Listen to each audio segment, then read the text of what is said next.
लेकिन जो सच था उसका पता लगाने का कोई तरीका नहीं था। अगर माइनर्स पानी में डूब गए थे तो क्या उनकी बॉडीज कभी मिल भी पाएगी, और जो फैमिलीज अब तक अपने लोगों का इंतजार कर रही थी उन्हें अब तक माइनिंग ऑफिशियल्स ने कोई भी जानकारी नहीं दी थी। जितना देर पानी का फ्लो चालू रहा उतनी देर इंजीनियर्स और इन्वेस्टिगेटर्स ने माइनिंग टनल्स का एनालिसिस करना शुरू किया।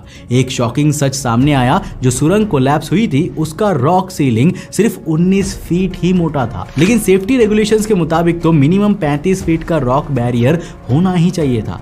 मतलब नॉक्स माइनिंग कंपनी जानबूझकर इल्लीगल माइनिंग कर रही थी। उन्होंने माइनर्स को रिवर बेड के इतने पास तक ड्रिलिंग करने के लिए कहा जहां डेंजर थ्रेशोल्ड क्रॉस हो चुका था।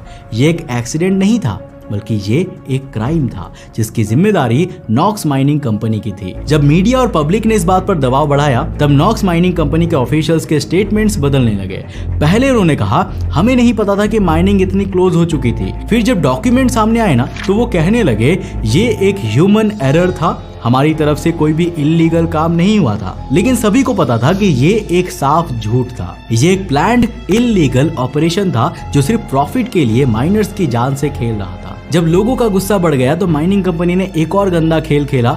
विडोज और मिसिंग माइनर्स की फैमिलीज को छुपाने की कोशिश की गई। 25 जनवरी को एक लोकल न्यूज़पेपर में एक स्कैरिंग रिपोर्ट आई। उसमें लिखा था कि मिसिंग माइनर्स की वाइफ्स और फैमिलीज को अब तक माइनिंग कंपनी ने कोई भी ऑफिशियल स्टेटमेंट दिया ही नहीं है। मतलब जिन लोगों के पति डूब चुके थे उन्हें खुद पता लगाना था कि उनके साथ क्या हुआ है।